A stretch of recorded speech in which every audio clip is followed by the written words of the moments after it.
One man stood trial on criminal rape charges, and crowds of fans still swarmed the courthouse just to catch a glimpse of him. One left behind a daughter he denied for the rest of his life, while her mother hid the truth for decades. One went on national television and openly defended the idea that slapping a woman was sometimes justified. Behind the glamour of Hollywood's golden age were men remembered not only for their performances, but for how they treated the women who loved them.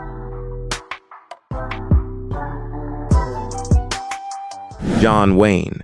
He was the embodiment of American masculinity, tall, tough forever, the Western hero who never backed down on screen. Off-screen, the Duke was known for sexist remarks that reflected exactly how he viewed women's place in the world. He publicly opposed women working as grips, the crew members who build and operate camera rigging, insisting they lacked the physical stamina for a full production schedule. Ironically, he also claimed to support equal pay for women doing the same work as men, a position that sat awkwardly next to his belief that women shouldn't be doing certain jobs at all. In a notorious 1971 Playboy interview, he delivered a string of racially and sexually charged comments about Hollywood's perverted films that still provoke outrage whenever it resurfaces online. His family later defended him, insisting he judged people on merit rather than gender or race, and noting he had married 3 Latina women over his lifetime.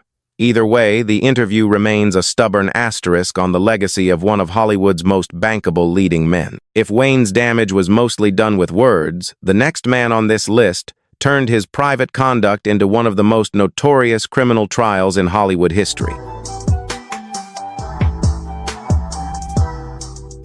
Errol Flynn. In 1942, swashbuckling star Errol Flynn, freshly world-famous for Captain Blood and the Adventures of Robin Hood, was charged with raping 2 underage girls, 17-year-old Betty Hansen and 15-year-old Peggy Satterley, first at a Bel Air party and later aboard his own yacht off Catalina Island. The 21-day trial that opened in January 1943 became a full-blown media circus. Fans lined the courthouse hallways for a glimpse of him, and a fan club, calling itself the American Boys Club, for the defense of Errol Flynn, sprang up in his support. His lawyer, the famous Hollywood fixer Jerry Giesler, spent the trial picking apart the accuser's personal histories in front of a jury, deliberately stacked with women. After lengthy deliberation, jurors acquitted Flynn on all 3 counts. The phrase "in like Flynn" was born directly out of the case, turning an accusation of statutory rape into slang for effortless seduction. Flynn kept pursuing very young women for the rest of his life, and when he died at 50, he was involved with a girl who was 15. Flynn was dragged into a courtroom and still walked away untouched. The next man on this list never had to answer to the law at all. His relationships with much younger women were simply wrapped in the language of romance and quick marriage.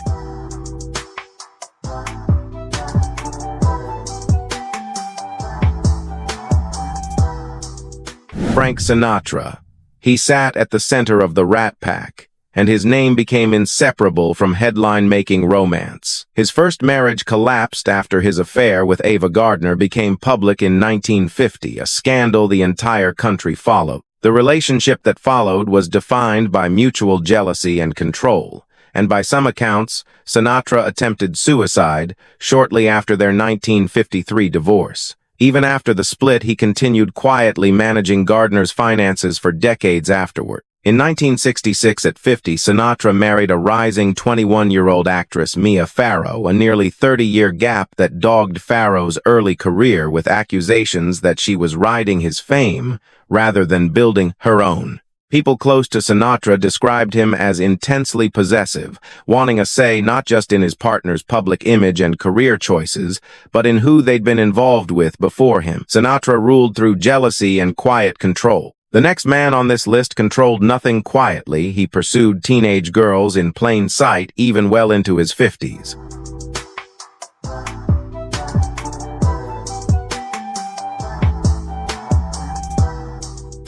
Charlie Chaplin. Cinema's legendary Little Tramp followed a clear and repeating pattern in his romantic life, a persistent attraction to very young women, often actresses just starting out under his own direction. His first wife, Mildred Harris, was 16 when they married in 1918.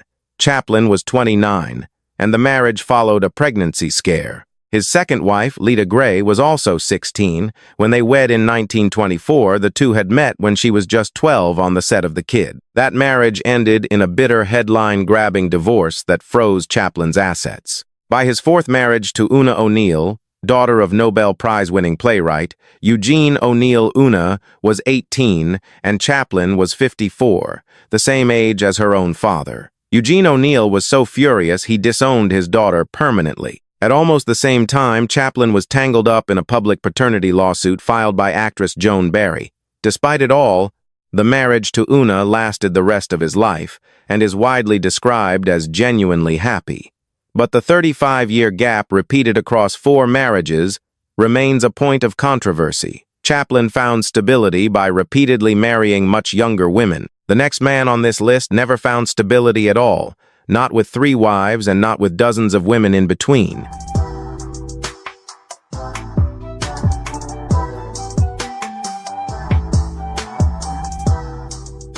Marlon Brando. He is remembered as one of the greatest actors in film history, but nearly everyone who loved him described a man almost incapable of sustained fidelity or commitment.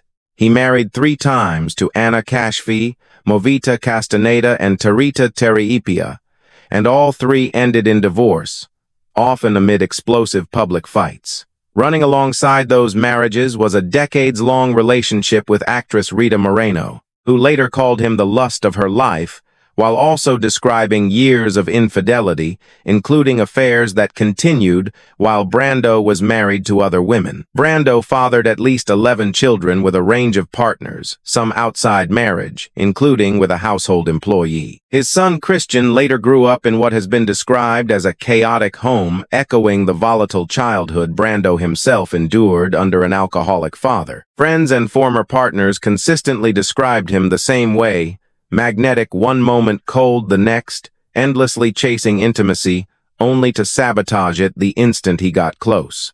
Brando's chaos was at least out in the open. The next man on this list built his entire public image around loyalty and devotion while quietly running an affair for nearly 20 years.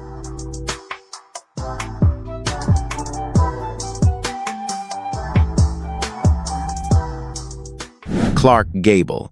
He was crowned the king of Hollywood, but behind the polished image was a long trail of affairs with nearly every leading actress of his era, from Joan Crawford to Marion Davies. He fathered a daughter with Loretta Young, his co-star on 1935's Call of the Wild, but never publicly acknowledged her, even though it was close to an open secret within the industry. Young staged a cover story involving a supposed adoption, disappearing from public view for months to hide the pregnancy.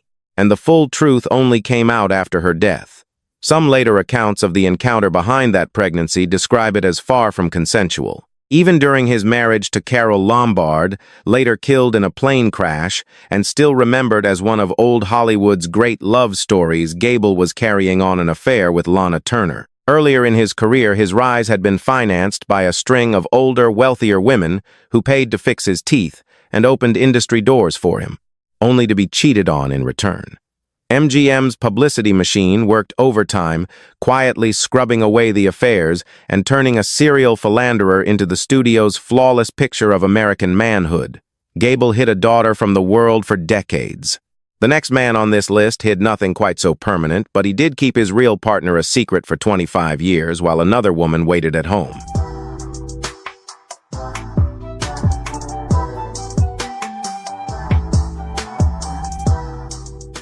Spencer Tracy. He married Louise Treadwell in 1923 and had 2 children with her. But by the early 1940s, the couple was effectively living apart, though they never formally divorced because of his deep Catholic faith. While still legally, her husband Tracy carried on affairs with co-stars including Loretta Young, Joan Crawford, and Ingrid Bergman. His most famous relationship, though, was with Katharine Hepburn, beginning on the set of Woman of the Year in 1942 and lasting 25 years, until his death.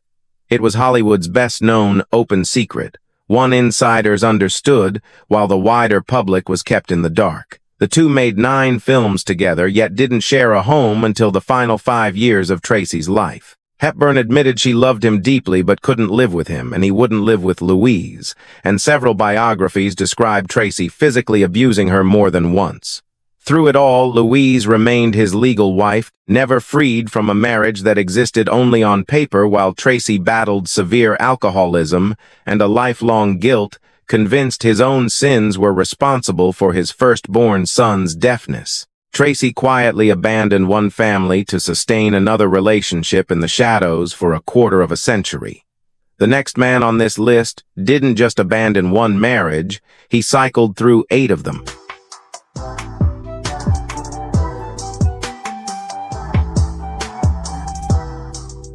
Mickey Rooney. He married 8 times, outpacing even Elizabeth Taylor, usually considered Hollywood's reigning queen of serial marriage. His first marriage in 1942 was to a then unknown 19-year-old actress named Ava Gardner. Rooney was 21. It fell apart within a year, and Gardner later revealed the real reason was his constant infidelity, including one incident where he bragged to friends about other affairs with her sitting right there. She would later say he went through the ladies like a hot knife through fudge. Rooney repeated the pattern across 7 more marriages, affairs, gambling debts, and accusations of mental cruelty from multiple wives. His 5th wife, Barbara Ann Thomason, was murdered by her own lover in 1966. Rooney then married her closest friend less than 100 days later. Newspapers mocked him at the time with the punning headline, "Half-pint takes on a fifth." Rooney himself later admitted, in his own memoir, that he'd handled one marriage with what he flatly called an old-fashioned male chauvinist approach, keeping his wife home and literally barefoot and pregnant. Rooney couldn't hold a single marriage together for more than a few years at a time. The next man on this list kept his career and public image fully intact while defending on camera the idea that hitting a woman could sometimes be justified.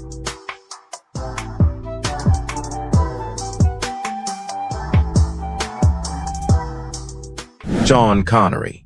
He, the original James Bond, sparked lasting outrage with a 1,965 Playboy interview in which he said slapping a woman was justified if every other option had failed and she was being deliberately provocative. More than 2 decades later, in a 1987 sit-down with Barbara Walters on American national television, he didn't walk the comments back. He reiterated that he hadn't changed his opinion, even as Walters pressed him. That same year, his first wife, actress Diane Salento, published a memoir, My 9 Lives, alleging both mental and physical abuse throughout their marriage from 1962 to 1973. Years later, Connery insisted he didn't believe any level of abuse against women was ever justified, and claimed the Walters interview had been edited to make him look worse than intended. Whatever the context, the clip has followed him for the rest of his career, and long after his 2020 death, Connery defended his position out loud in public more than once. The last man on this list took a quieter route, turning chronic infidelity into a defining decades-long feature of his celebrity persona.